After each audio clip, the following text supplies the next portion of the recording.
কোরআন উপস্থাপন করার যে ধরনটা পেলাম, হয়তো অনেকে না বুঝতে পেরে বিরোধিতা করতে পারে, আর অনেকে বোঝা শোনার পরে যখন তাদের ব্যবসায় ভাটা পড়বে তখন তারা বাধা দিতে পারে।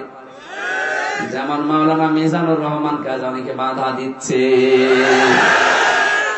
নাম নিয়েছে সুন্নি, গরম সুন্নি, ঠান্ডা সুন্নি, মিঠা সুন্নি, এর পা থেকে শুরু করে মাথা পর্যন্ত পিটানো দরকার, ভণ্ডামি করার জায়গা পাও না।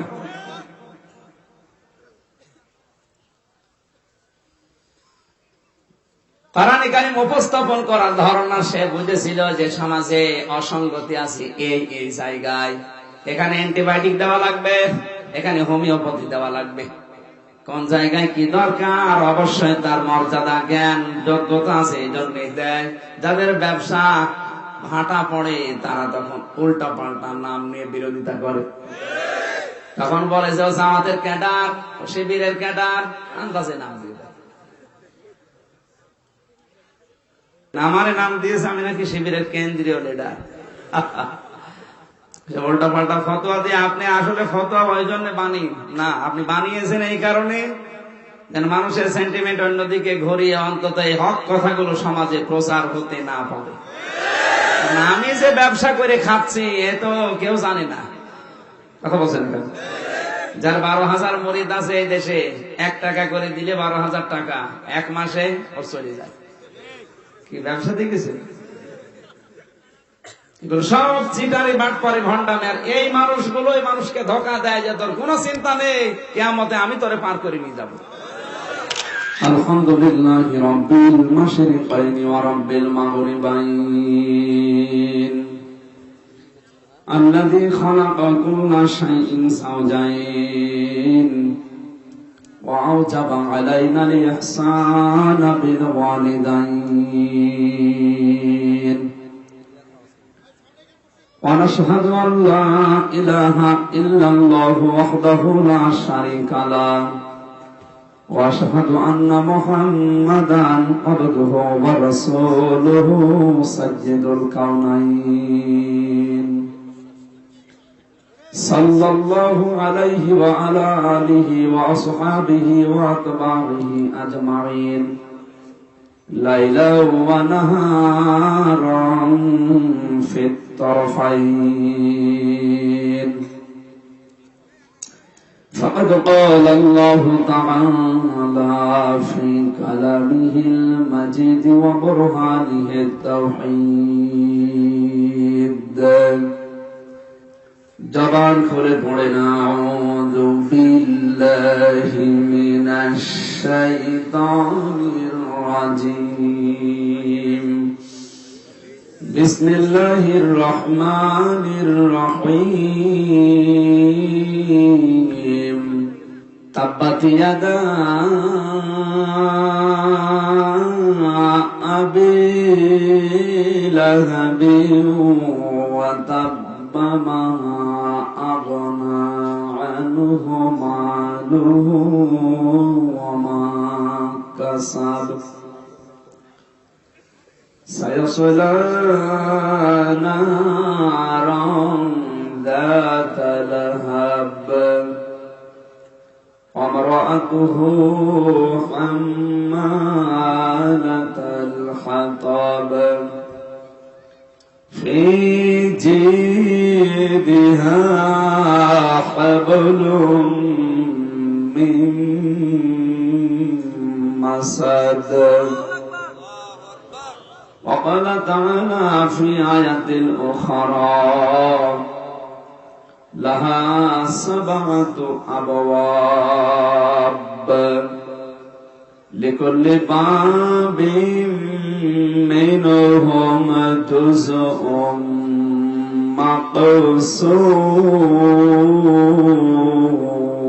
مقسوم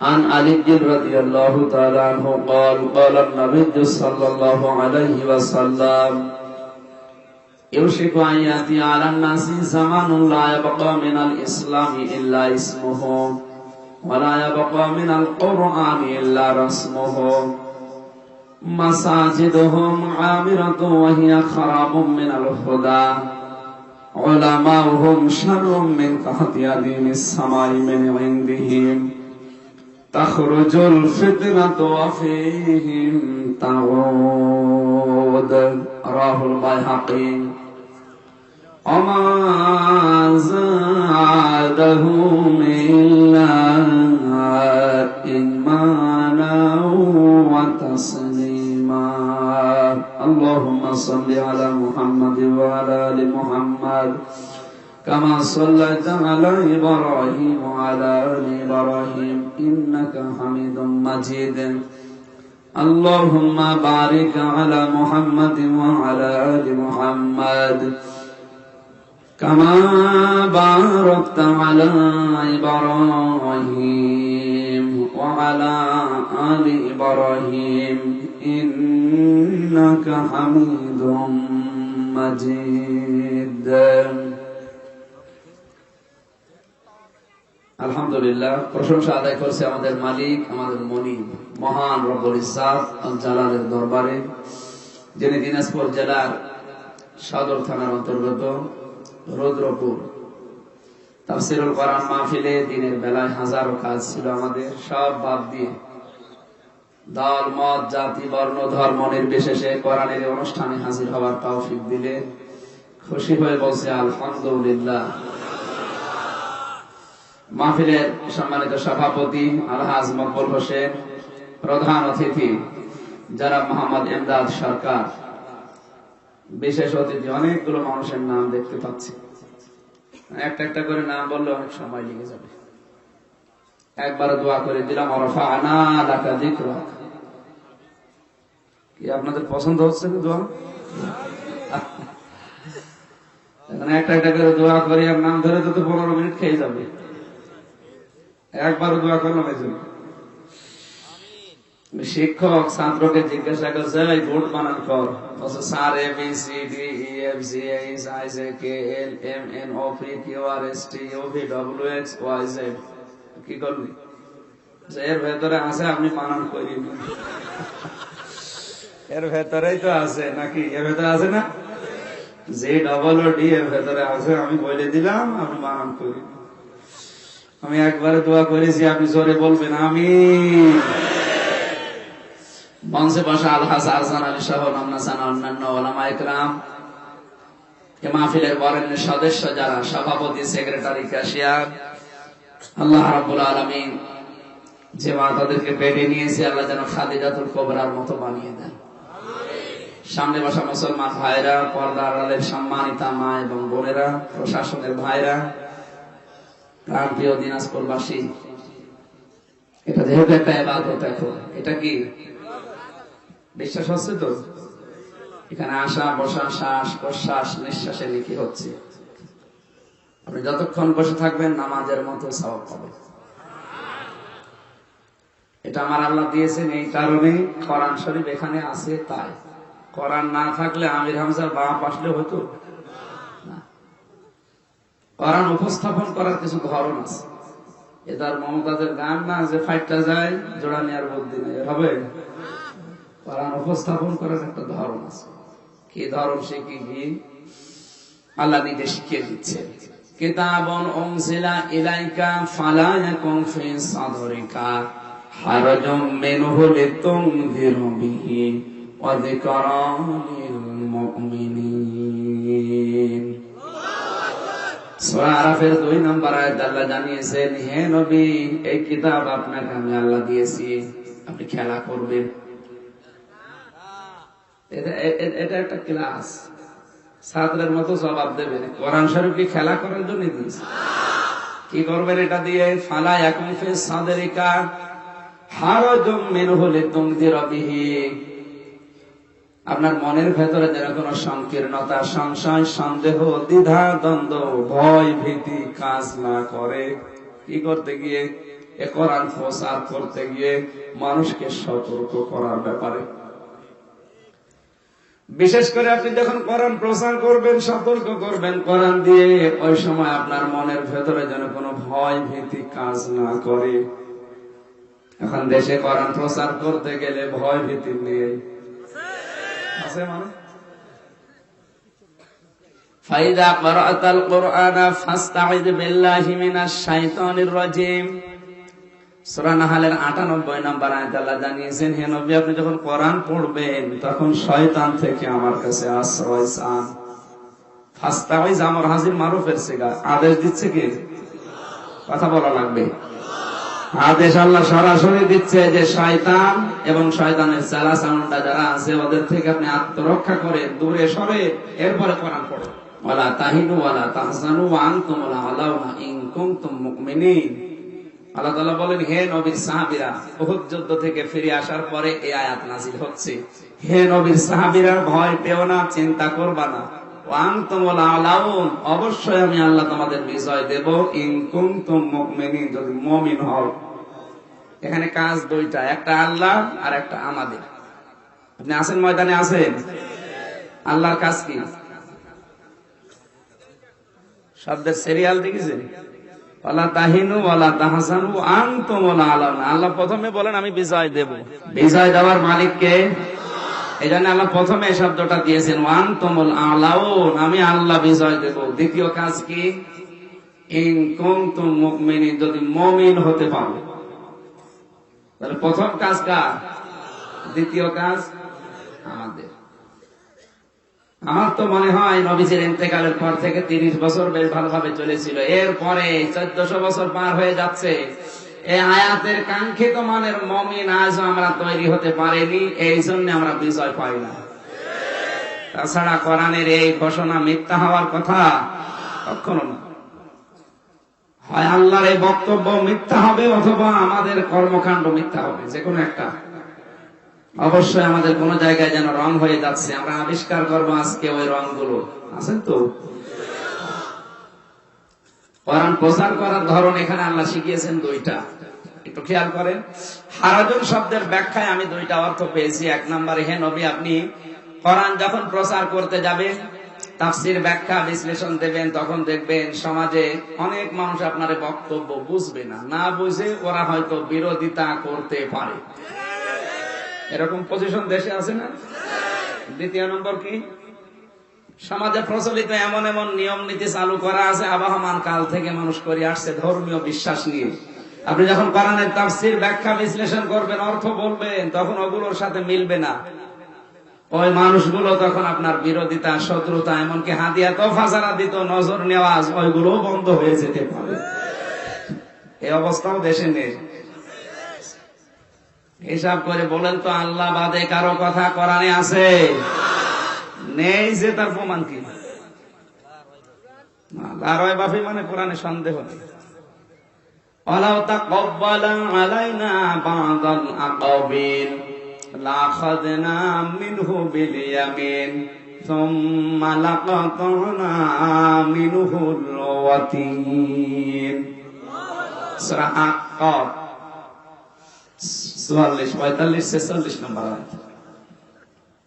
আল্লাহ পাক বলেন, আমার এই কোরআনে আমার নবীও যদি কোন কথা বানিয়ে আমার নামে চালিয়ে দিত যে এটা আল্লাহ বলেছেন, আমি আল্লাহ আমার নবীর ডান হাত চেপে ধরতাম, কণ্ঠ নালী কেটে ফেলে দিতাম। ঠিক আছে? আপনি আলেম না?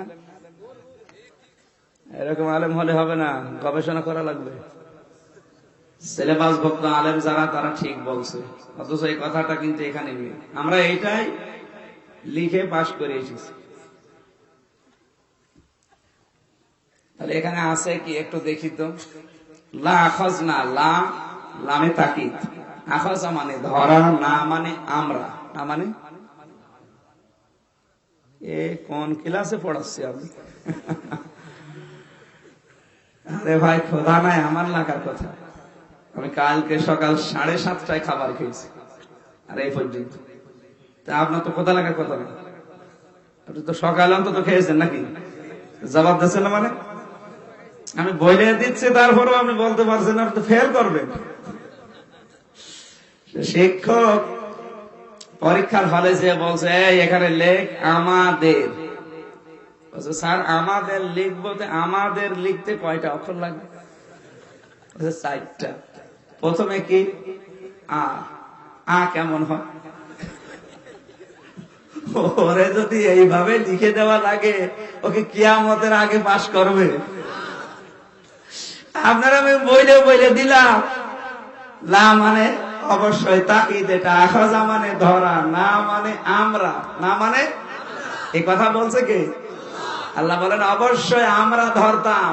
মিনহু বিল ইয়ামিন, বি মানে দ্বারা, ইয়ামিন মানে ডান। আল্লাহ বলেন আমি আমার ডান হাত দ্বারা নবীকে ধরতাম, নবীর ডান হাত ধরতাম, এ কথা নেই। সুতরাং আরেকটু ভালো করে পড়বেন।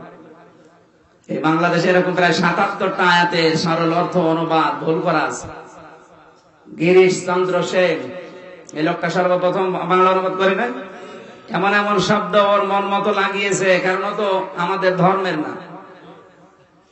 সবচাইতে বড় সমস্যা সিলেবাস, যারা আমরা পড়ে আলেম হয়েছি, কলকাতা আলিয়া থেকে ঢাকা আলিয়া পর্যন্ত ৭৭ বছর ২৬ জন খ্রিস্টান প্রিন্সিপাল দায়িত্ব পালন করেছে। কত? ৭৭ বছর ২৬ জন খ্রিস্টান প্রিন্সিপাল, সব খ্রিস্টান। এখন প্রতিষ্ঠানের প্রধান যা করবে, নিচে যারা আছে তারা তো মেনে নিতে বাধ্য। কথা বলেন না কেন? আপনি যদি বিশ্বাস না করে ঢাকা আলিয়া মাদ্রাসা যান, এখনো দেখবেন অফিসে চার্ট টাঙানো আছে ওই খ্রিস্টান প্রিন্সিপালদের ২৬ জনের। কোরআনের মর্মবাণী গুলো বুঝি না তো এই কারণে। আর আমরা প্রচারও করতে পারি না। প্রচার করতে গেলে যে সমাজে আমাহমান কাল থেকে এমন এমন নিয়ম নীতি চালু করা আছে, অনেকে তাদের দরবার ঠিক রাখার জন্য আয়াত পড়ে একরকম, অর্থ করে আর একরকম। এগুলো চট্টগ্রাম বিভাগে আরো বেশি হয়। আয়াত পড়ছে কুল হুয়াল্লাহু আহাদ, হে নবী আপনি বলেন আল্লাহ এক। আয়াতের অর্থ ঠিক আছে না? মানে ঠিক আছে তো? হে নবী আপনি বলেন আল্লাহ এক। এই নবী কোন নবী? ফাতেমার বাবা। ফাতেমা কোন ফাতেমা? হোসাইনের মা। হোসাইনকে কারবালার প্রান্তরে শহীদ হয়েছিল। আপনাদেরকে এখন আমি কারবালার ঘটনা শোনাবো ২.৫ ঘন্টা। আয়াত পড়েছে কি? তাফসীর হচ্ছে এটা চলে ওই এলাকায়। এই এলাকায় মনে হয় এগুলো আসে না। না আলহামদুলিল্লাহ, দিনাজপুর জেলা আলেমদের সহ যারা আসবে বলবেন কোরআন শরীফ হাতে নিন। আপনি আধা ঘন্টা কথা বলেন, তাফসীরের নাম বলে আমাদেরকে বলা লাগবে। ওই বাপ দাদা কিচ্ছা কাহিনী শোনার জন্য আমরা বসে নেই। বলতে পারবেন না? কারা কারা পারবেন দেখি? লিল্লাহে তাকবীর। দেখেন তো হাত তোলেনি কে? ওই যে অনেকে হাত না তুলে দাঁড়িয়ে আছে। আলহামদুলিল্লাহ। ভাই এরকম প্রোটেস্ট আসলে দেখবেন ভণ্ডরা এই জেলায় আসতে পারবে না। ইমানদার সব, বেঈমান সব, মাঝে মাঝে কাহিনী সব বন্ধ হওয়া লাগবে। এটা তাফসীরুল কোরআন মাহফিল আপনি লিখুন। সম্মানিত ভাইরা, তাহলে এখানে আমার আল্লাহ নিজে ডান হাত দিয়ে ধরতেন নবীকে। ধরতো কে? ইয়ামিন দিলেন কেন আল্লাহ? শিমাল না দিয়ে। শিমাল মানে তো বাম হাত। শিমাল মানে কি? বাম। মিনহু বিশিমাল না দিয়ে ইয়ামিন দিয়েছেন। এই কারণে আয়াতের তাফসীর দুইটা হয়। এক নম্বরে আমার আল্লাহ জানাতে চেয়েছেন আমি ডান পন্থীদের সাথে আছি, বাম পন্থীদের আমি ঘৃণা করি। বামপন্থী জেলায় নেই, বুক ফলিয়ে বলে আমি বাম, আমি আর নিচে নামলাম না। আমরা যারা ডানপন্থী আছি এই পৃথিবীতে, আমাদের আর কিছু না থাক, এই সান্ত্বনা আছে যে আমাদের মালিক আমাদেরকে ভালোবাসে। তোমরা যারা বাম, তোমাদের অনেক কিছু আছে, সম্পদ আছে, ক্ষমতা আছে, হায়াতও বেশি আছে, কিন্তু এই বিশ্বাস করা লাগবে তোমার মালিক তোমাকে ঘৃণা করে। মিনহু বিল ইয়ামিন দেওয়ার ২ নাম্বার কারণ, সচরাচর আমরা দেখি আমাদের ডান হাতের শক্তি একটু বেশি, বাম হাতের শক্তি একটু কম, নাকি? আল্লাহর ডান হাতের শক্তি বেশি না বাম হাতে? বলছে ডান হাতে। বাম হাতে থাপড় খেয়েছেন আপনি? আল্লাহ তো ২ হাতই সমান, ডান না দিয়ে বাম না দিয়ে ডান দিয়েছেন। এই কারণে আমাদের চর্ম চোখে যেটা আমরা দেখি ওটা বিশ্বাস তাড়াতাড়ি করি।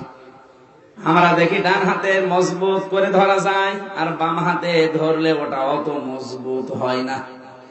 আল্লাহ আমাদের বোঝার সহজার্থে জানিয়েছেন, আমি কিন্তু বাম হাত দিয়ে না ডান হাত দিয়ে, তার মানে মজবুত শক্ত করে ধরতাম। আল্লাহ যদি বলে আমি ধরতাম, কি ছেড়ে যাওয়ার সম্ভাবনা আছে? আরো জোরে বলেন।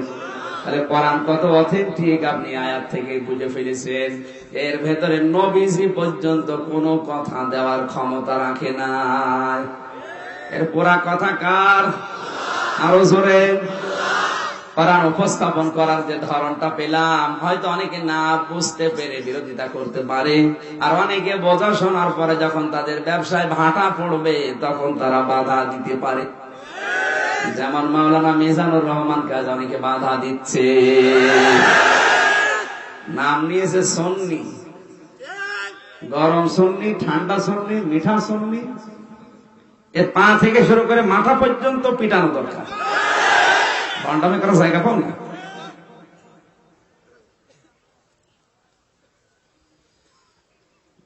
কোরআনে কারীম উপস্থাপন করার ধারণা সে বুঝেছিল যে সমাজে অসঙ্গতি আছে এই জায়গায়, এখানে অ্যান্টিবায়োটিক দেওয়া লাগবে, এখানে হোমিওপ্যাথি দেওয়া লাগবে। কোন জায়গায় কি দরকার অবশ্যই তার মর্যাদা, জ্ঞান, যোগ্যতা আছে, এই জন্যই দেয়।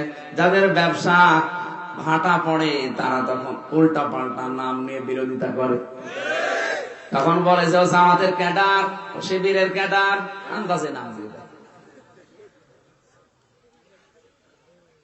শিবির কি অনেকে জানে না, শিবির বোঝে না। আমারে নাম দিয়েছে, আমি নাকি শিবিরের কেন্দ্রীয় লিডার। আরে পাগল, শিবিরের কেন্দ্রীয় লিডার তুই বুঝিস? একে অন্য দলের মতো 3 বছর গা ঢাকা দেওয়া ছিল, হঠাৎ করে এসে সভাপতি হবে। আগে আপনাকে সমর্থক হওয়া লাগবে, কর্মী হওয়া লাগবে, সাথী হওয়া লাগবে, সদস্য হওয়া লাগবে। এরপরও পদ চাইলে কিয়ামতের আগে পাবেন না। আর আন্দাজে আমার আপনি নাম দেন, শিবিরের একটা কর্মী হওয়ার যোগ্যতা আমার এখন হয়। উল্টা পাল্টা ফতোয়া দিয়ে আপনি আসলে ফতোয়া ওই জন্য বানিয়ে না, আপনি বানিয়েছেন এই কারণে যেন মানুষের সেন্টিমেন্ট অন্যদিকে ঘুরিয়ে অন্তত এই হক কথাগুলো সমাজে প্রচার হতে না পারে। আমি যে ব্যবসা করে খাচ্ছি এ তো কেউ জানে না। কথা বলছেন কেন? যার 12,000 মুরিদ আছে এই দেশে, 1 টাকা করে দিলে 12,000 টাকা 1 মাসে ওর চলে যায়। কি ব্যবসা দেখেছেন?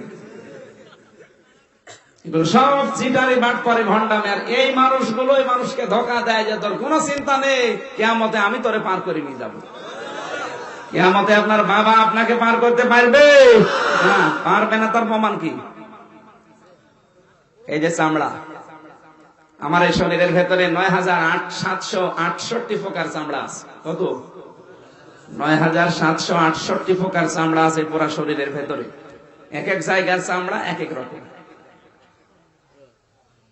আশ্চর্যের বিষয় হচ্ছে কোন জায়গার চামড়া কোন জায়গার সাথে মিলে না। এমনকি আমার এই চামড়া যদি ওই মাওলানার চামড়া যদিও একরকম মনে হচ্ছে, কোন জায়গায় কেটে যাক, এই চামড়া নিয়ে লাগিয়ে দেবেন, কিয়ামতের আগে লাগবে না। ওটা যদি লাগাতে চান তাহলে আমার শরীরের কোন জায়গার চামড়া আমারে লাগাবেন, সেটা ভালো হবে। এটা কেন দিলেন? আল্লাহ জানাতে চেয়েছেন ওয়ালা তাসিরু ওয়াজিরাতু বিজরা উখরা, কিয়ামতে কেউ কারো বোঝা বহন করবে না।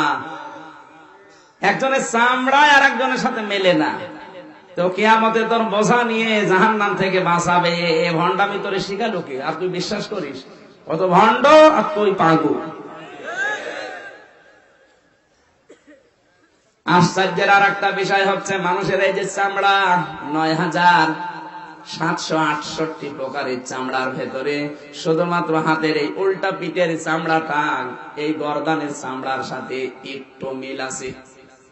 বিজ্ঞান কিছুদিন আগে তথ্য দিয়েছে, মানুষ যখন 24 ঘন্টার ভেতরে 4-5 বার করে এই জায়গার পানি এখানে ঠেকাতে পারে, মশাতে পারে, তাহলে এই যে আপনার এই ঘাড়টা, এই মাথাটা যে গর্দানের উপরে আছে, রগ গুলো আমার আল্লাহ পানির কারণে সতেজ করে দেয়।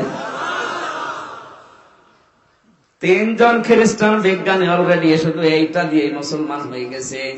একজন পুকুরে ওযু করছিল, এক মুসলিম।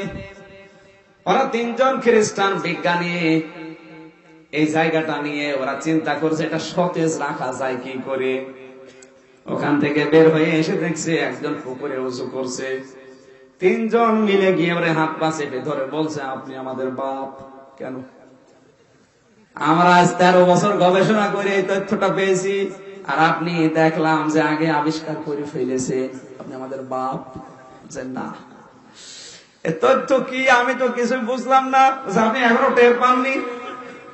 আপনি যে এই যে ঘাড়ের উপরে হাতের উল্টা পিঠ দিলেন, আমরা গবেষণা করে বের করেছি, দিনের ভেতরে যদি কেউ 5-6 বার এই পানিটা এখানে লাগাতে পারে, তাহলে এই জায়গাটা তারা প্যারালাইসিস হয় না।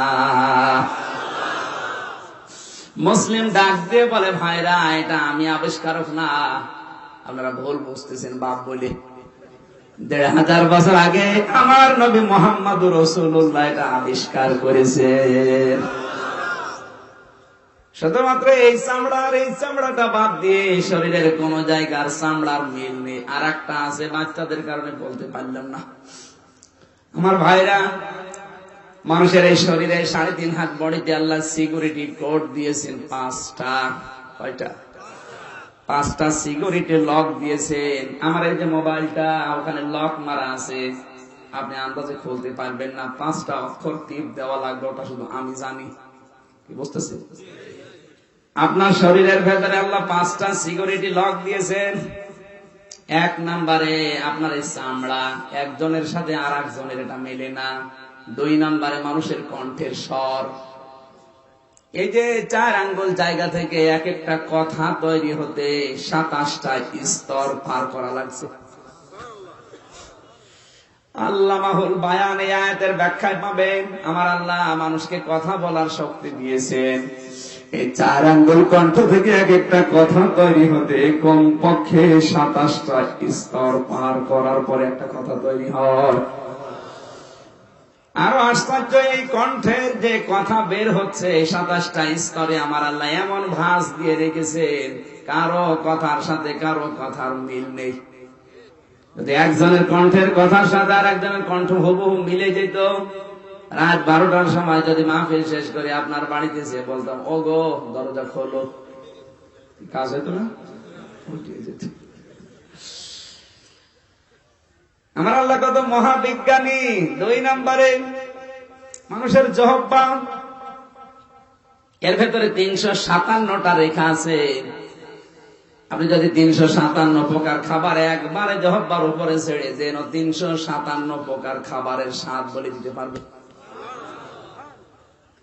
4 নম্বরে মানুষের এই যে আঙ্গুল, এই যে টিপ সময় মানুষ যেটা দিয়ে দেয়, এর ভেতরে 157টা সূক্ষ্ম সূক্ষ্ম রেখা আছে।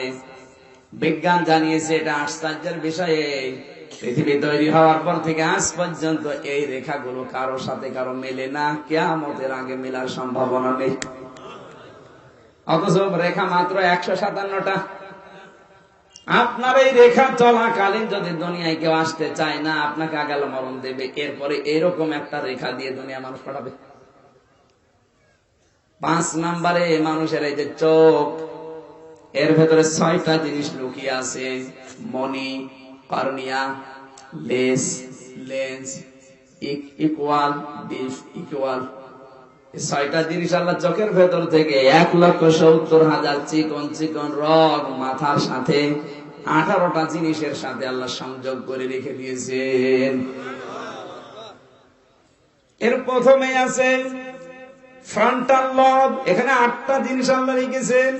এর আরেকটু উপরে আছে মোটর কর্টেক্স, আর একটু উপরে আছে সেন্সরি কর্টেক্স। এই যে নড়াচড়া করেন, স্পর্শ করলে অনুভূতি আপনি টের পান, এগুলো এখান থেকে আসে। এর আরেকটু পেছনে আছে প্যারাইটাল লব, এর আরেকটু পেছনে আছে অক্সিপিটাল লব, যেটা দিয়ে আপনি দৃষ্টি শক্তি দিয়ে দেখতে পান। আমরা মনে করি আমরা চোখ দিয়ে দেখি না। আপনার চোখের সাথে ওই যে অক্সিপিটাল লবের সাথে দৃষ্টি শক্তির যে তারটা দেওয়া আছে, এই তারটা যদি অকিছু হয়ে যায়, আপনি চোখ দিয়ে দেখার পরেও কিছু বলতে পারবেন না। অনেকে প্যারালাইসিস হয় না? তার মানে শরীরের সাথে ওই তারগুলো সংযোগ দেওয়া আছে, যে তারটা অকেজো হয়ে যায়, ঢিলা হয়ে যায়, নষ্ট হয়ে যায়, তখন ওই সাইড পড়ে যায়। এরপরে মাথার খাপড়ির নিচে আছে ফ্রন্টাল টেম্পোরাল লব, এর ভেতর 6টা আছে। ওরা মাথার ভেতরে আমি হিসাব করে 18টা পেয়েছি। এই 18টার সাথে 1,70,000 চিকন চিকন রগ গুলো আমার আল্লাহ সংযোগ করেছেন চোখের সাথে। আল্লাহ বলেন আজআলনা নাওমাকুম সুবাতা। মানুষ যখন রাতের বেলা ঘুমাতে যায় তখন 1,70,000 চিকন রগ গুলো আমি আল্লাহ সচল করে দেই।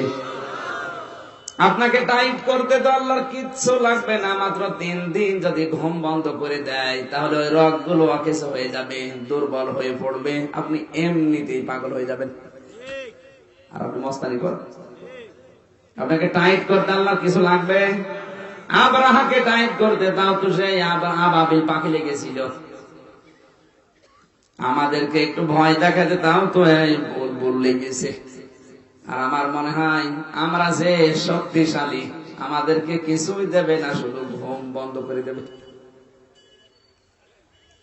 আমি কথাটা নিয়ে এসেছিলাম কেন?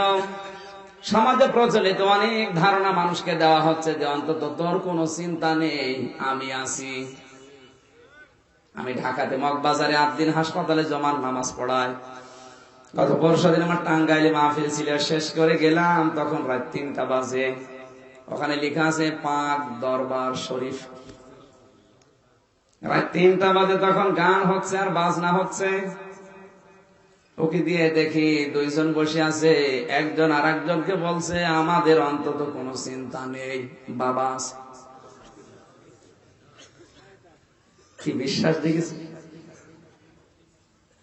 এইরকম ভ্রান্ত ধারণা দিয়ে যারা এতদিন কাটাচ্ছে, কোরআনের সঠিক ব্যাখ্যা যদি করতে চায় ওদের মন পাওয়া যাবে, ওরা আমারে ভালোবাসবে। ওরা যদি হাতিয়া তোফা আমাকে দিতেও এতদিন, এখন বন্ধ করে দেবে। আল্লাহ পাক জানিয়েছেন, হে নবী আপনি কারো দিকে না, আপনি সরাসরি আমি আল্লাহর দিকে তাকিয়ে কোরআন দিয়ে সতর্ক করবেন। যার ইচ্ছা হয় সে কবুল করবে, যার ইচ্ছা হয় সে নাফরমানি করবে। আমি আল্লাহ একজন আছি ব্যবস্থা নেওয়ার জন্য। এখানে আমাদের কোনো চিন্তা নেই। আপনি যদি সারা দেশে কোরআনের আলোচনা বন্ধ করে দেন, আমাদের কোনো অসুবিধা নেই, কারণ আমরা কোরআনের মালিক না।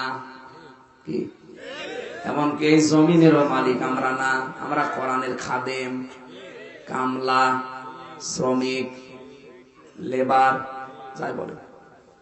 এই জমিনটার মালিক যদি সভাপতি হয়, উনি যদি আমাদের 5 জনকে কামলা নিয়ে বলে আপনারা এখানে ধান লাগান, বিকাল 5টায় বেতন দিয়ে দেব। বিকাল 5টা বাজতে আর মাত্র 10 মিনিট বাকি আছে। 8-10 জন মস্তান মোটরসাইকেল নিয়ে এসে যদি বলে ধান লাগাতে দেব না, যেগুলো লাগিয়েছেন তুলে ফেলবো, আমরা জবাব দিলে মারবেন না ভাই আর 10 মিনিট পরে তোলেন, অন্তত বেতনটা নিয়ে নেই। আমরা তোর মালিক না, আমরা তো বেতনের আশায় আছি। আর 10 মিনিট পরে আপনি পুরা ধান তুলে নিয়ে চলে যান, কারণ জমির মালিকও আমরা না, ধানের মালিকও আমরা না। আমরা চাই কি বলেন? এরপরেও যদি মস্তানরা জোর করে বলে না আমরা তুলে ফেলবো, আমরা যারা শ্রমিক কামলা লেবার আছি ওদের সাথে এবার হাতাহাতি হবে না, মারামারি, রক্তপাত, যদি মেরে ফেলা লাগে মেরে ফেলবে।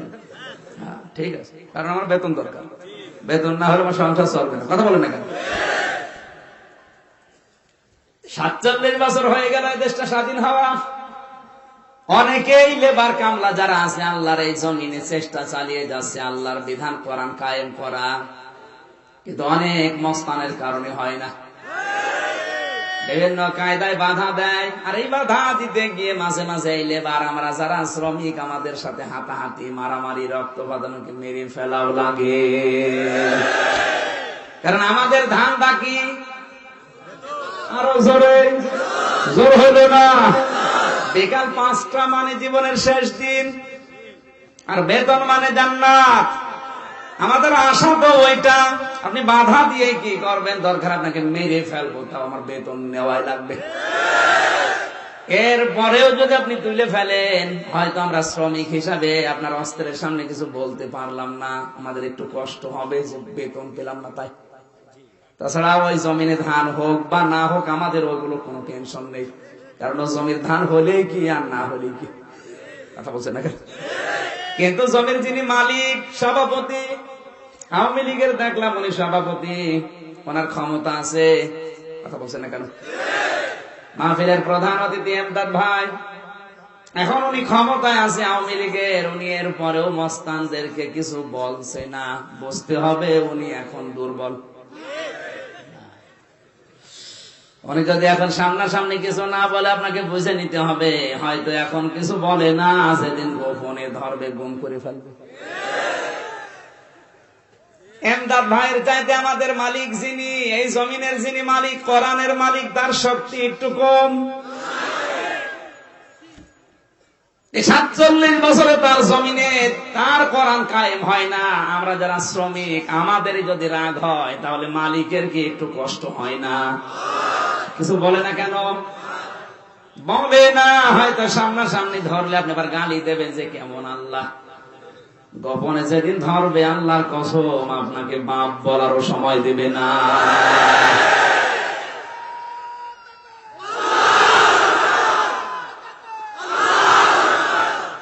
আপনাকে বুঝে ডাকবে দিয়েছেন, আমি জানি আপনি বুঝেছেন।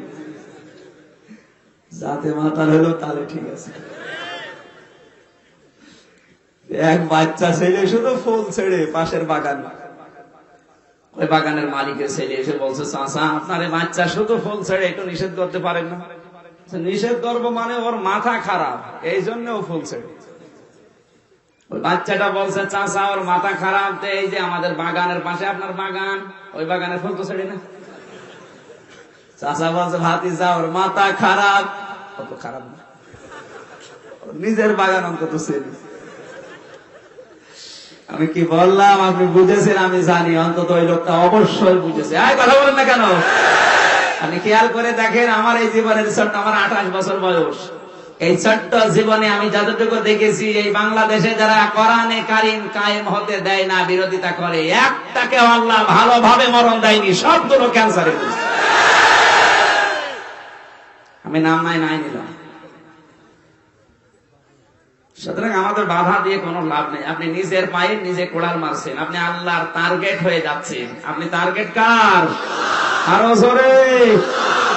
আমরা আজকে কোরআনে কারিমের একটা সূরা আর একটা আয়াত, এখন সূরা হিজরের 44 নম্বর আয়াতটা পড়েছি, আর সূরা লাহাব কোন আলোচনা করবো, যে কোনো একটা বলেন। সময় আমাদের 1 ঘন্টা আছে, আর বলেন। লাহাব সহ্য করতে পারবেন তো? ঠিক আছে, জবান খুলে কোরআনের সোনালী আয়াত পড়েন। আউযু বিল্লাহি মিনাশ শাইতানির রাজীম। বিসমিল্লাহির রহমানির রহিম। তাব্বাত ইয়াদা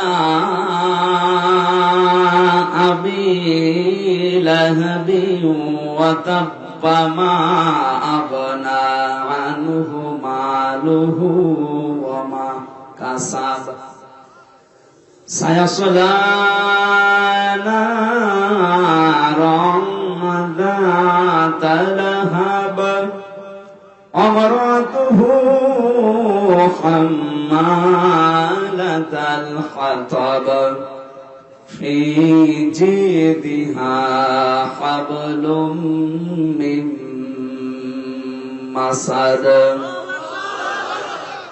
সূরা লাহাব, অন্য নাম আছে সূরা মাসাদ। কি বললাম? মাসাদ বা লাহাব।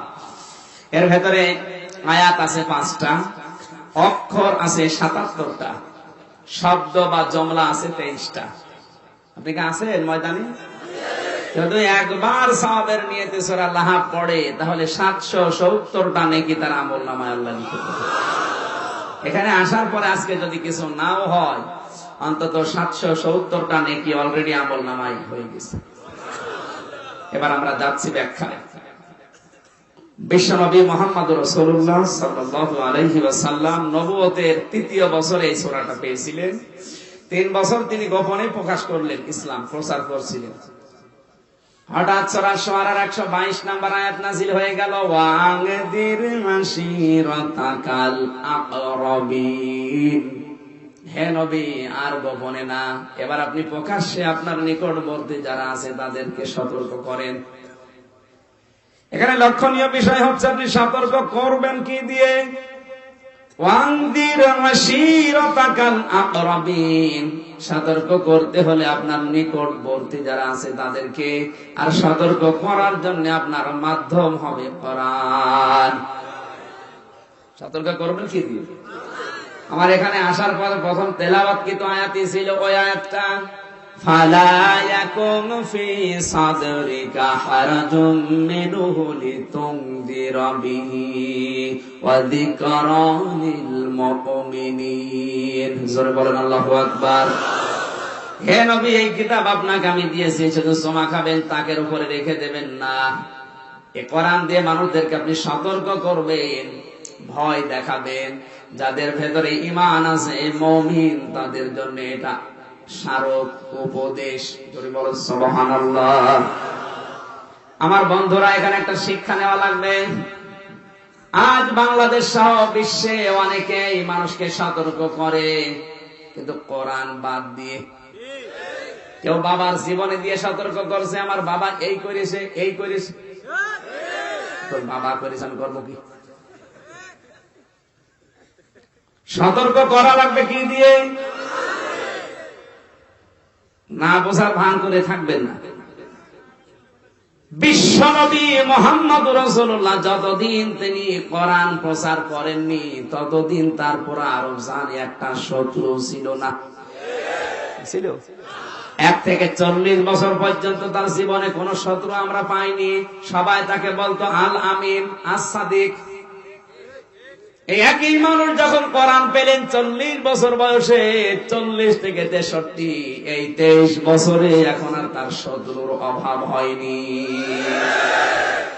পার্থক্য তো এটা। অনেকেই বলে আমিও তো নবীওয়ালা কাজ করি, আমার তো কিছুই হয় না।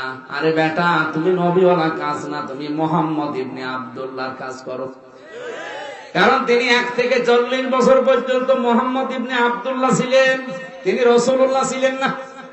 তিনি রাসূলুল্লাহ হয়েছিলেন 40 থেকে 63, এই 23 বছরে যখন তার কাছে কোরআন ছিল। কারণ প্রশ্ন করছি, মুহাম্মদ ইবনে আব্দুল্লাহ তিনি নবী হয়েছিলেন কত বছরে? আপনার সহজ কথা মাথায় ঢোকে না কোন কারণে? 40 বছরে তিনি নবী হলেন, 63 বছরে 23। অথচ তার গা গরম না, তার শরীর গরম হয় না। বুঝতে হবে লোকটা সিটারি করছে। জ্বর যদি আসে, আপনার শরীরের টেম্পারেচার বাড়বে, এইটাই স্বাভাবিক। কথা বলছেন না? ছোট ছোট বাচ্চা এসে যদি বলে মা আমার জ্বর, আমি ক্লাসে যাব না, মা তখন এই জায়গায় হাত দিয়ে দেখে ঠান্ডা, জ্বর এসেছে। তার জ্বর আসলে তো শরীর গরম হবে কই? একেবারে ঠান্ডা, তাড়াতাড়ি স্কুলে যা। তার মানে আপনি নবীওয়ালা কাজ করতে যান, কোনো বাধা নেই, বিপত্তি নেই, আপনার বিরুদ্ধে 144 ধারা জারি নেই, কোন জায়গায় কোনো সমস্যা নেই, দেদারসে আপনি প্রচার করছেন। বুঝতে হবে আপনার জ্বর না, জ্বর আসলে গা গরম। বলেন, বিশ্বনবী এবার প্রথমেই শুরু করলেন কোরআন প্রচার। এবার আর গোপনে না, 3 বছর গোপনে করেছিলেন, আল্লাহ আদেশ দিলেন এবার আপনি প্রকাশ্যে শুরু করেন, নিকটবর্তী যারা তাদেরকে দিয়ে। এখানে তাবলীগ শুরু করা লাগবে, নিজের বউ, নিজের ছেলে, নিজের ভাই, এদেরকে দিয়ে। নবীজি নবুয়ত পাওয়ার পরেই তাবলীগ শুরু করেছিলেন বউ দিয়ে। আর আমরা চলে যাচ্ছে আমেরিকায়। আপনি রাগ করবেন না, আমি সিস্টেম বললাম। আপনি কি নবীজির চাইতে বেশি তাবলীগ বোঝেন? নবীজি শুরু করলেন তার বউ দিয়ে, স্ত্রী দিয়ে। আর আপনি কোথায় যাচ্ছেন বলেন তো? আপনাকে আমেরিকায় যেতে আমি নিষেধ করিনি। আগে আপনার বউ দিয়ে, মেয়ে দিয়ে, ছেলে দিয়ে, বন্ধু বান্ধব দিয়ে, আপনার নিকট আত্মীয় স্বজন দিয়ে শুরু করা লাগবে। বিশ্বনবী শুরু করার জন্য আয়াতটা যখন কার্যকর করবেন, সাফা পাহাড়ে তিনি উঠলেন সকালবেলা, ডাক দিলেন ইয়া সাবাহা, ইয়া সাবাহা। তোমরা যারা সকাল যাপন করো তারা শোনো। সবাই গিয়ে দেখে আল্লাহর নবী লাল কাপড় উড়িয়ে দিয়েছে। কি কাপড়? ওই সময়ের প্রযুক্তি ছিল লাল কাপড়। আজ অনেকে ফতোয়াবাজি করছে যে মিডিয়ার মাধ্যমে যে ওয়াজগুলো, তাফসীরগুলো দেখানো হয় মেয়েদেরকে, এটা হারাম। কারণ এটা যদি মেয়েরা দেখে, না জানি মেয়েরা আবার হুজুরের প্রেমে পড়ে যায় কিনা। কোন জায়গার ফতোয়া কোন জায়গায় লাগিয়েছে দেখিস। অথচ একটা মহিলার পর্দা কি আর একটা পুরুষের সতর কি অনেকে তাও জানে না। ইমাম আবু হানিফা রাহমাতুল্লাহ আলাইহির মত অনুযায়ী একটা মহিলার পর্দা হচ্ছে এই হাতের কবজি, মুখমণ্ডল আর পায়ের পাতা বাদ দিয়ে পুরা শরীর ঢেকে রাখা লাগবে, এটা তার পর্দা। যদি মুখমণ্ডল খোলা থাকে, হাতের কবজি আর পায়ের পাতা এই তিনটা জায়গা বাদ দিয়ে পুরা শরীর যদি ঢাকা রাখে, ও যদি আপনার সামনে পড়ে যায়, দেখলে আপনার গুনাহ হবে না। একটা পুরুষের সতর হচ্ছে নাভি থেকে হাঁটু পর্যন্ত, এতটুকু যদি ঢাকা থাকে, পুরা শরীরে কোনো জায়গায় কাপড় নেই, পরে দেখলে গুনাহ হবে না। কিন্তু একটা মহিলা যদি বলে না, আমিও হাঁটু থেকে মাজা পর্যন্ত ঢেকে রাখবো, আমি রাস্তায় যাব, ঠিক থাকবে? মুখমণ্ডল খোলা রাখা জায়েজ আছে, কিন্তু এই ফিতনার জামানায় ঠিক না। মুখমণ্ডল খোলা রাখা আবু হানিফার মত অনুযায়ী জায়েজ আছে, কিন্তু মেয়েদের চুল হচ্ছে সতরের অন্তর্ভুক্ত। এখানে যারা মেয়েরা বসে আছেন, আপনি নামাজ পড়তে গেলে যদি শাড়ি পরে নামাজ পড়েন, আপনার নামাজ কিন্তু না হওয়ার সম্ভাবনা বেশি। কারণ সেজদা দিতে গেলে যদি একবার কাপড় পরে যায় আর চুল বের হয়ে যায়, আপনার নামাজ শেষ। এই জন্য মেয়েদের সর্বোত্তম পোশাক হচ্ছে সালোয়ার কামিজ। মদিনার মিউজিয়ামে হযরতে ফাতেমাতুজ জোহরার পোশাক আছে, হাত পর্যন্ত লম্বা, পা পর্যন্ত, হাত পর্যন্ত হাতা থাকবে, পা পর্যন্ত লম্বা হবে। এখন মেয়েরা অনেকেই সালোয়ার কামিজ বানাচ্ছে, কিন্তু হাতা নেই। এখন চাঁপাই নবাবগঞ্জে ঢুকছিলাম, হঠাৎ দেখি এক মহিলার ব্লাউজের হাতা নেই, মানুষ সব জড়ো হয়েছে ওই জায়গায়। দেখেন আমার ড্রাইভার আসিবার ছিল, বললাম ভাই দেখেন তো কি অবস্থা। বলছো হুজুর এক মহিলার ব্লাউজের হাতা নেই। দোয়া করলাম গাড়িতে বসে, আল্লাহ ও ভাবি তুমি একটু বরকত দাও, অন্তত ব্লাউজের হাতা যেন লাগাতে পারে। ড্রাইভার আমারে বলছো হুজুর দোয়া তুলে নেন। আমি দোয়া করলে না দোয়া কবুল হবে না, কারণ ও তো ওই জিনিস না, ও ডানা কাটা পৌরি। আপনার ডানায় কোনো কাপড় নেই, পিঠ মনে হচ্ছে ফুটবল খেলার মাঠ, আবার বুকের উপরে লিখে দিয়েছে এক বুক জ্বালা। না, আমি আপনাকে পোশাক বানাতে নিষেধ করছি তা না। আপনি হাতা কাটা ব্লাউজের পেছনে একেবারে সব ছেঁড়া, অসুবিধা নেই, বানান, কিন্তু ওটা স্বামীর জন্য। এরকম যৌন উন্মাদনামূলক পোশাক যদি কেউ পরতে চায়, শুধুমাত্র স্বামীর জন্য পরা জায়েজ আছে, তাছাড়া অন্য কাউকে দেখানো পরা হারাম, জিনার গুনাহ হবে। নেককার নারীর বর্ণনা মিশকাত শরীফের 3732 নম্বর হাদিসে পেয়েছি। যদি কেউ নেককার মহিলা হতে চায়, মেয়েরা আসেনি, ওই যে সম্মানিতা মা বলে না, শুধু নামাজ পড়ে রোজা রেখে কালো বোরকা পরে নেককার হওয়া যাবে না। নেককার হতে হলে 4টা গুণ লাগবে। কয়টা? আরো জোর, জোর হলো আর একবার বলুন। 1 নম্বরে নেককার হওয়ার জন্য স্বামী যখন তার দিকে তাকাবে, সে তখন স্বামীকে আনন্দ দেবে। কথাবার্তা দিয়ে হোক, সাজগোজ দিয়ে হোক, পোশাক আশাক দিয়ে হোক, যে কোনো অঙ্গভঙ্গি দিয়ে, এমনকি কাতুকুতু দিয়ে হলেও স্বামীকে আনন্দ দেবে। কি স্বামীকে কাতুকুতু দেওয়া যায় না? কোনো অসুবিধা নেই। এমনকি স্বামী যদি আপনার দিকে তাকিয়ে হাসে, আপনিও যদি হাসতে থাকেন, যে কয়টা দাঁত আপনার স্বামী দেখবে, ওই কয়টা সওয়াব আপনি পেয়ে যাবেন। মুরব্বী মানুষ সুবহানাল্লাহ বলছে, বাড়ি যেয়ে দেখবেন দাঁত কেলিয়ে পড়ে আছে, আর বন্ধ হচ্ছে। তোমার কাছে ওয়াজে শুনলাম দাঁত দেখালে 32টা বের করে পড়ে আছে। সম্মানিতা মা বলে না, আপনি দাঁত দেখান 32টা, অসুবিধা নেই। স্বামীকে, কাকে? অধিকাংশ মেয়েরা স্বামী বাদ দিয়ে দাঁত দেখাচ্ছে দুলা ভাই। ধরে বলেন সুবহানাল্লাহ। নাউজুবিল্লাহ, তো শুধু স্বামী এনার নিচে। এখনো অনেকে গল্প করছে মহিলা প্যান্ডেলের সামনে, আপনি তাকান। আপনি কি এটা সুবহানাল্লাহ বলবেন না নাউজুবিল্লাহ? কিছু মানুষ এতিম যারা, এদের এতিম মনে হয় আর কাটবে না জীবনে। মেয়ে লোক দেখলে এতিমের মতো বসে থাকে। লজ্জা শরম থাকা দরকার।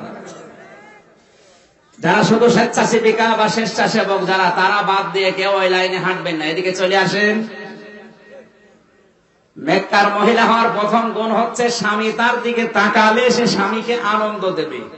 এই যতক্ষণ আনন্দ ফুর্তিতে থাকবে ততক্ষণ নফল নামাজের সওয়াব পাবে।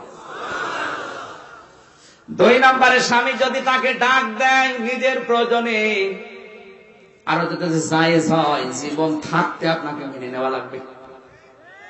এরকম বউ তো ঘরে ঘরে।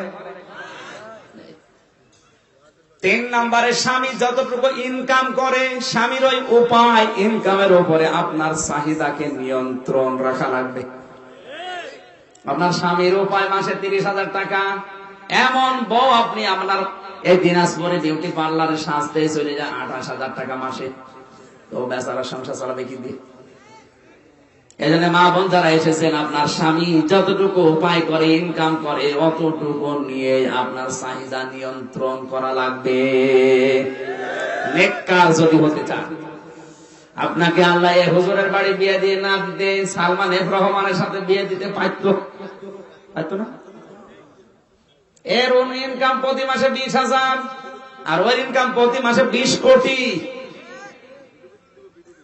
আপনি যদি ওর সাথে বিয়ে করতেন তাহলে প্রতি মাসে 5 কোটি টাকা খরচ করতেন, অসুবিধা ছিল না। এর যতটুকু ইনকাম এতটুকু নিয়ে যদি আপনি সন্তুষ্ট থাকতে পারেন, আল্লাহর ভাষায়, রাসূলের ভাষায় আপনি নেককার। আমার তো মনে হয় এই 3 নাম্বার পয়েন্টটা যদি বাংলাদেশে মেয়েরা মেনে চলে, এই পরিবারগুলো জান্নাত হয়ে যাবে। 4 নম্বরে নেককার হওয়ার গুণাবলীর ভেতরে বেশি, স্বামী যেটা পছন্দ করে স্ত্রীকে ওইটা পছন্দ করা লাগবে। এখানে আমি সহ এই যে হুজুর যত স্বামী বসে আছে, প্রত্যেকটা স্বামী আমরা চাই যে আমার মা বাবা আমার সাথে থাক, বিয়ের পরে যেন ওরা আলাদা হয়ে না যায়, আমার সাথেই থাক। কিন্তু অনেক বউ এটা চাই না। কার কার বউ চাই না হাত তোলেন তো। একজন মুরব্বী মানুষ, আপনি আবার আলাদা হবেন কার সাথে? নাকি আপনার বউ 2-3টা? না, আমি হাসির খোরাকি দেয়নি। এতগুলো মানুষ, তাহলে এলাকার মেয়েরা মনে হয় ভালো। না না, 4টা বিয়ে করবেন, কোন অসুবিধা নেই। আপনি যদি পারেন 4টা করবেন, যত বিয়ে করবেন তত বরকত হবে। জোরে বলেন সুবহানাল্লাহ। কিন্তু মেয়ে লোক যদি একথা শুনে বলবে হুজুর মরুক। সম্মানিত মা বোনেরা, না, আপনার মনটা উদার করা লাগবে। এত কষ্ট করে 25-30 বছর পর্যন্ত শ্রম দিলে ছেলেটার পেছনে, আর আপনি বিয়ে করার পরে বারবার বলেন আলাদা হও, আলাদা হও। আপনি মানুষ? আর অধিকাংশ স্বামীগুলো মানসিক রোগী হয়ে যাচ্ছে এই পরিবারের এই ছোট্ট মেয়েদের মনের কারণে। একথা বলো না কেন? কয়েকদিন আগে আসছিলাম আমি রাঙ্গামাটি জেলা থেকে, লংগদু থানা। হঠাৎ আসার সময় দেখি এক কলেজের অধ্যাপক তার মাকে বৃদ্ধাশ্রমে রেখে গেছে 1 মাস আগে। কর্তৃপক্ষ খবর দিয়েছে আপনার মা মারা যাচ্ছে, আপনি দেখে যান।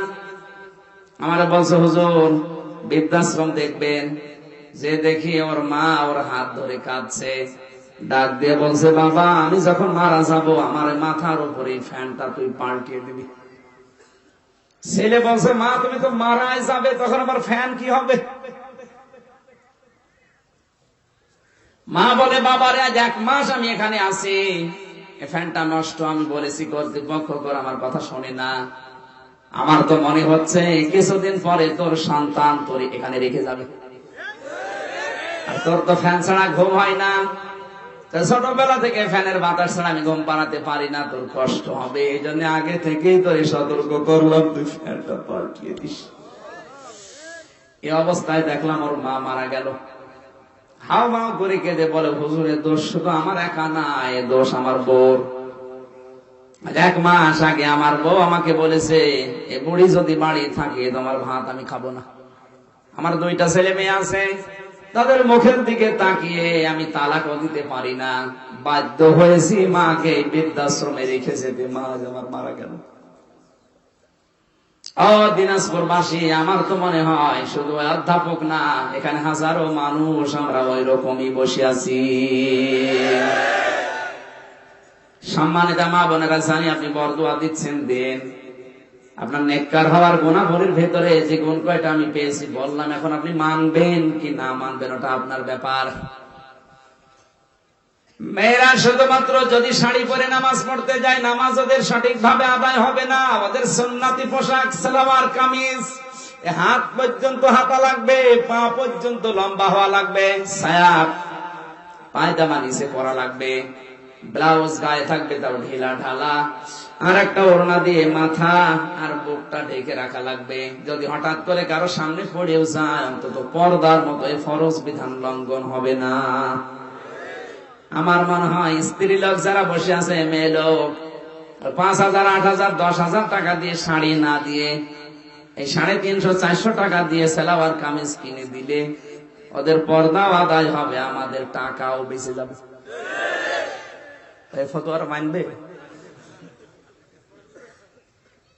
নেককার যারা আছেন এখানে বসে মা বোনেরা, অবশ্যই আপনি আমার এই কথাটা মেনে নেবেন, আমি আশা করছি। বিশ্বনবী মুহাম্মদ রাসূলুল্লাহ যে প্রযুক্তির কথা বলছিলাম, আল্লাহর নবী লাল কাপড় উড়িয়ে দিলেন, এটা কি নবীজি নিজে তৈরি করলেন না আগে থেকে চলে আসছিল? কথা বলেন না কেন? এবার আমার প্রশ্ন, এই মিডিয়া গুলো, এই স্যাটেলাইট গুলো, এই প্রযুক্তি গুলো আমরা মুসলমান মনে করেন বানায়নি, কাফেররা বানিয়েছে।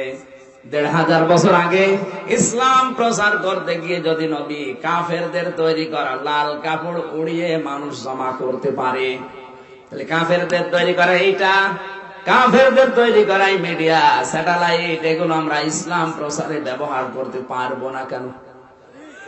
বলেন। আপনি বলতে আন্দাজ উল্টাপাল্টা ফতোয়া দেন কোন কারণে?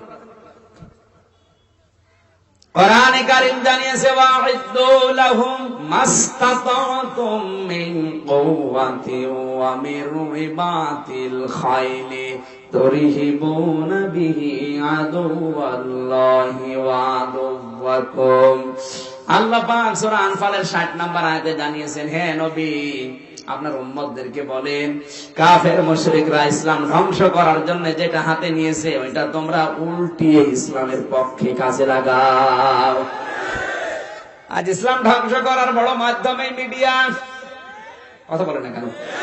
সাদা জিনিসকে কালো করে ফেলে। আজ বাংলাদেশে যতগুলো মিডিয়া আছে আপনি তাকান, যতগুলো পত্রিকা আছে সবগুলোর অধিকাংশ মালিক নাস্তিক আর বেঈমান। একটারও মালিক মুসলমান, যেটা ছিল তাও সেটা আটক হয়ে গেছে।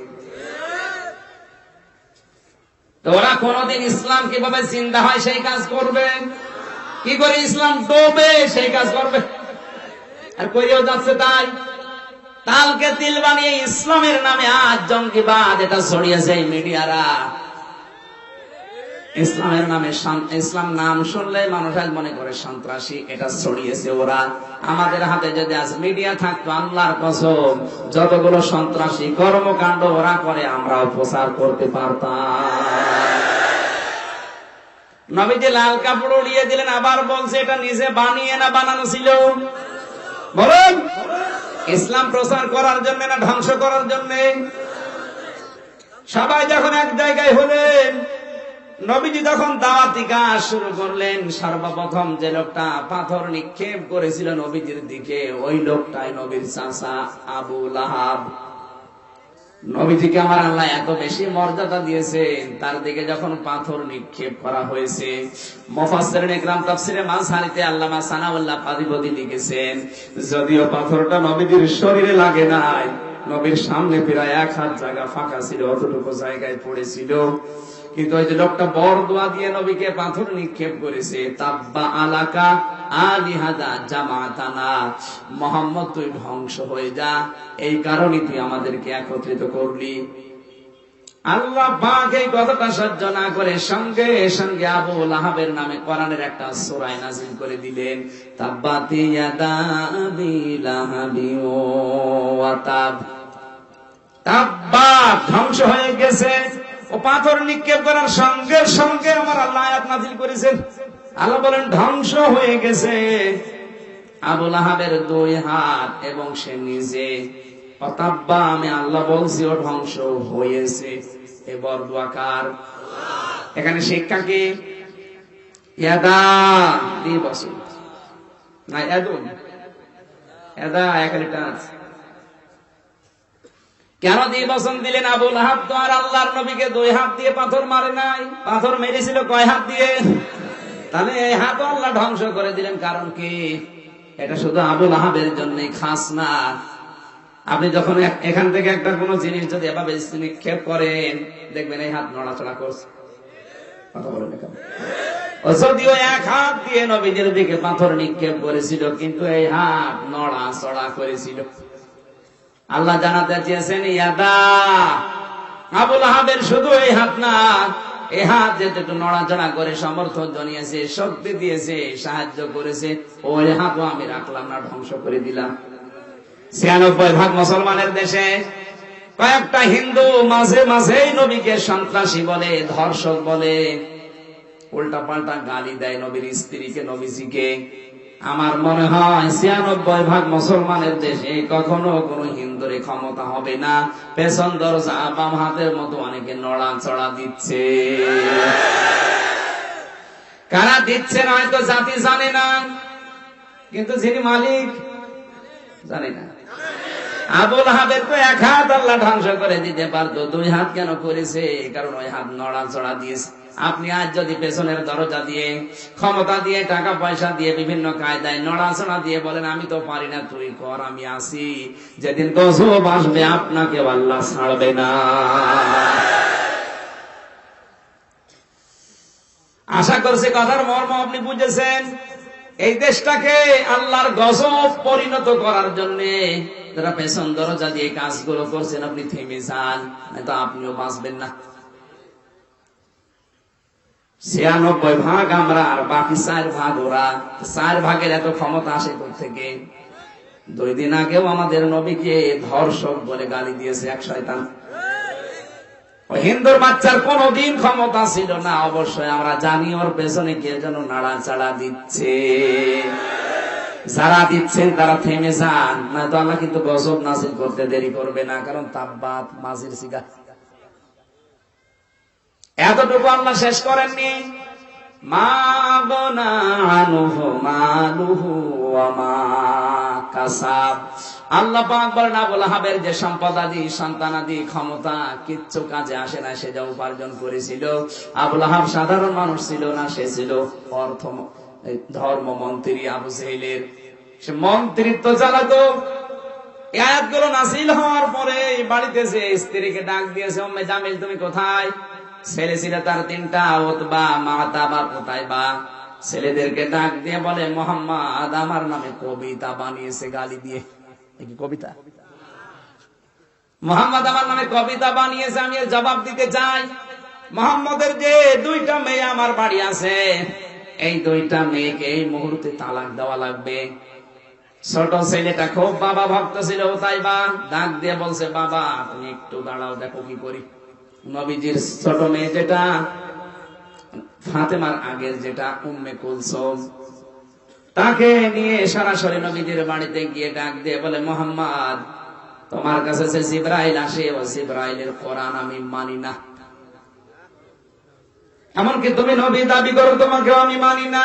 নবীজির মুখের কাছে থুতু নিক্ষেপ করে নবীজির মেয়েটাকে ধাক্কা দিয়ে বললেন তোর মেয়েকে আমি তালাক দিলাম। বিশ্ব নবী ওই দিন এত কষ্ট পেয়েছিলেন, শিশুর মতো ডুকরে কেঁদে উঠেছিলেন। একটা বাবার জন্য কত কঠিন অবস্থা আপনি বলেন তো। এমনিতেই বাড়িতে অভাব, চারিদিকে মানুষ শত্রুতা করছে, এরপরে আপন লোক না, একদিকে চাচাতো ভাই আর একদিকে জামাই, এত বড় আপনজন আরো পাশে দাঁড়াবে না। সে আরো মেয়েটা তালাক দিয়ে থুতু নিক্ষেপ করে চলে যাচ্ছে গালি গালাজ দিয়ে। নবীজি ওই দিন একটা বরদোয়া দিয়ে ফেলেছিলেন। তার 63 বছরের জীবনে আমরা 2টা বরদোয়া পেয়েছি। একবার বীরে মাও নাই, আর এই জায়গায় আল্লাহর নবী বললেন, রব্বুল আলামিন তুমি তো অনেক কুকুর বানিয়েছো, আমি তোমার কাছে বরদোয়া দিলাম একটা কুকুর এই ওতাইবার জন্য তুমি শায়েস্তা করার পাঠিয়ে দাও। নবীজির এই বরদোয়া আমার আল্লাহর দেরি করেনি, সঙ্গে সঙ্গে কবুল করে নিয়েছিলেন। আজ অনেকে নবীর ওয়ারিস যারা আল্লাহ ওয়ালা আলেম তাদের সাথে বিয়াদবি করে। আপনাকে আমি সাবধান করছি, আলেমদের সব সময় এক অবস্থা থাকে না। মাসলুম কোন মানুষের উপরে যদি আপনি অত্যাচার করেন, ও যদি মন থেকে কিছু বলে দেয়, ওটা কিন্তু আল্লাহ কবুল করতে দেরি করবে না। আজকে আপনি দেখেছেন ইন্টারনেটে, পাবনাতে একজন এক আলেমকে চড় দিয়েছিল, ঘুষি দিয়েছিল এই হাত দিয়ে ঘুষি দেওয়ার পরে ঘোষণা দিয়েছিল যে আজকে আমার এই হাত ধন্য, আমার আল্লাহ এতটুকু সহ্য করে না, এর হাতটা প্যারালাইজ বানিয়ে দিয়েছে। আমার মোবাইলে আছে, এখন ওই যে মোবাইল আছে। এখানে আলেমদের অবস্থা সব সময় এক থাকে না, আপনি আন্দাজে বিয়াদবি করবেন না, আপনাকে সতর্ক করলাম। আল্লাহর নবী জীবনে 2 বার মাত্র বরদোয়া দিয়েছিলেন, 2টাই কবুল হয়েছে। আবুল হাব সন্তান বাড়িতে ফিরে পেয়ে ডাক দিয়ে বলে, বাবা তোমার কথা মতো কাজ করেছি, মুহাম্মদের মেয়ে উম্মে কুলসুমকে আমি তালাক দিয়ে দিয়েছি। বাবা বলছে ধন্যবাদ, কিন্তু ছেলেটা কি আসার সময় কিছু বলেছে? ওতাইবা বলে, বাবা আসার সময় দেখলাম কাঁদছিল, আর আমাকে বলছে আল্লাহ তুমি তো অনেক কুকুর বানিয়েছো, একটা কুকুর ওতাইবার জন্য শায়েস্তায় পাঠিয়ে দাও। আবুল আহাব বলছে এইটাই তো ভালো কথা না, কারণ ও ছেলে যা বলে তাই হয়ে যায়। তোরে আমি সব সময় এখন আর ছেড়ে দেব না। ব্যবসায় নিয়ে যাচ্ছে সিরিয়ায়, ওই দেশে পৌঁছানোর পরে লোকজন বলে কি একে, বলে আমার ছেলে। বলছে কাজ আর পাওনি, এই দেশে এমনি কুকুরের উৎপাত বেশি, আমাদের ছেলেকে আমরা সামলাতে পারি না, তুমি আবার নিয়ে এসেছো, তাড়াতাড়ি নিয়ে যাও। আবুল আহাব বলছে ঠিক আছে ভাই, একটা রাত থাক। পাহারাদার যারা ছিল তাদেরকে পাহারায় বসিয়ে একটা রাত অন্তত পাহারা দিয়ে সকালবেলা আমি দেশে পাঠিয়ে দেবো, দরকার নেই কুকুর ঠেকা। আল্লাহ আর কি সারা জঙ্গল থেকে রাতের বেলা আল্লাহ কুকুর পাঠিয়ে দিয়েছে। ওটা শুধুমাত্র দুনিয়ার কুকুর না, ওটা জাহান্নামের কুকুর। এসেই দেখে আবুল আহাব মাসার নিচে শুয়ে আছে, ওকে কিচ্ছু বলে না, যারা পাহারাদার আছে থরে থরে কিচ্ছু বলে না। মাসার উপরে যে দেখে ও ঘুমাচ্ছে, বুক চিরে কলিজা বের করে যখন নিয়ে চলে যায়, ওতাইবা ডাক দিয়ে বলছে আব্বা আমি শেষ। আবুল আহাব কাছে যে দেখে ছেলে আর নেই। বাড়িতে আসার পরে স্ত্রীকে বলছে একটা গেল উইকেট, বুঝেন?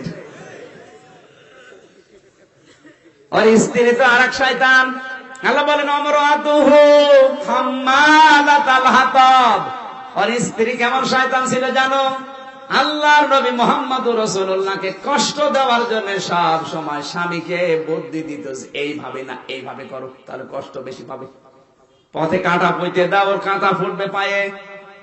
সব চাইতে বড় মারাত্মক অপরাধ ছিল আবুল আহাবের স্ত্রী উম্মে জামিলের। কেউ যদি ঝগড়া করতো, নিজে যে ঝগড়া মিটাবে তা না, আরো বাতাস দিত।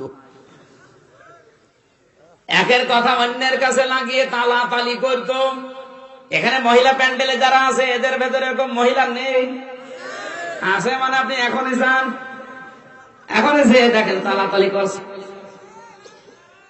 ওরা ওয়াজ শুনছে।